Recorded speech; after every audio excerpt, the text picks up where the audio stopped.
Helldivers 2 has exploded onto the gaming scene recently, with everything both casual and more devoted players could ever want.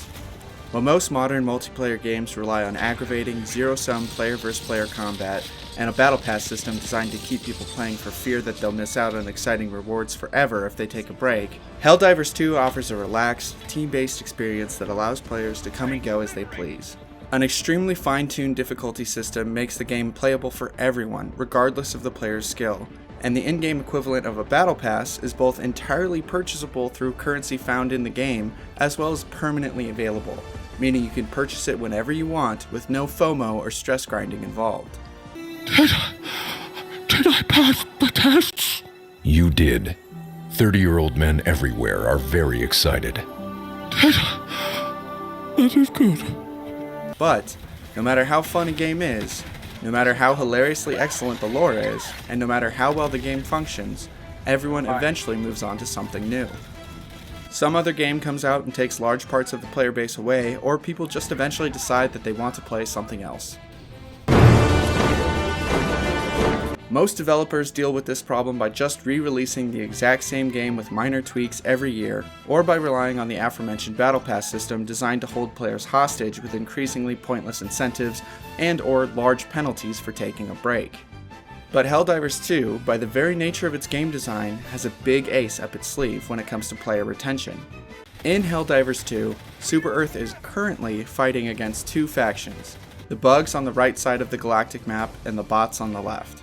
Major orders are dispatched by the developers with large rewards to incentivize the player base to attack certain planets and capture them, or defend planets under threat of invasion. However, the enemy factions are also directed by the developers, or at least one developer named Joel, the Game Master. Joel is in charge of managing the enemy's armies, strategically attacking planets owned by Super Earth, and keeping Malevelon Creek the single most uninhabitable place in the galaxy. Right now, the player base is strong, and I have never seen less than 140,000 Helldivers in-game at any time, even early in the morning. These numbers have resulted in major victories for Super Earth across the galaxy, like the time the devs gave the community 6 days to retake the planet in charge of producing the Patriot mech suits, and the community took it back in 19 hours, crashing the servers for the better part of the entire next day. It takes a lot of bravery to be that vulnerable, and I'm so proud of this community. But, over time, that player base will naturally diminish, and there's no reason to believe that the enemy armies will weaken to the same degree. This will result in Super Earth losing planets and losing military capabilities over time. Eventually, even Super Earth itself could come under attack if the player base diminishes enough. So, why would any of this lead to a resurgence in the number of people playing the game? Let me explain with a conversation about PewDiePie. Surely you can't be serious. I am serious. And don't call me Shirley. In early 2019, T-Series was on track to take over PewDiePie as the #1 channel on YouTube in terms of subscribers.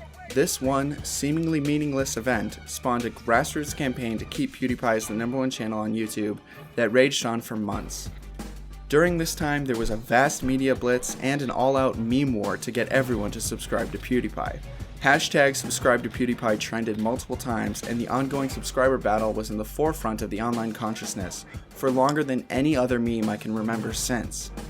And though PewDiePie was eventually overtaken by T-Series nonetheless, he was still catapulted to 100 million subs much earlier by the online publicity.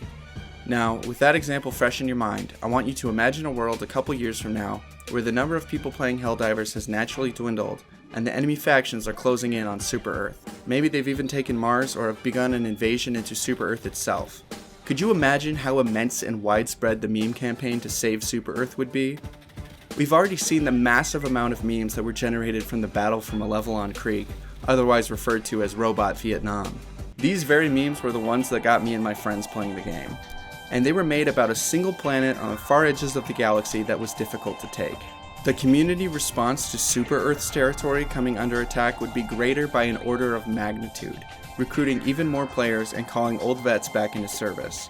Hilariously, it would work exactly like government propaganda used to increase military numbers, but everything would be drenched in a heavy level of irony, increasing the effectiveness of the memes even more. These natural memetic responses from the community would invigorate the player base and result in sweeping victories across the galaxy for Super Earth, expanding the lore and keeping the player base active for an even longer amount of time before the natural player decay begins to set in again, repeating the process. In essence, the developers have built a game that's so good, the community is fully interested and invested in performing all of its advertising.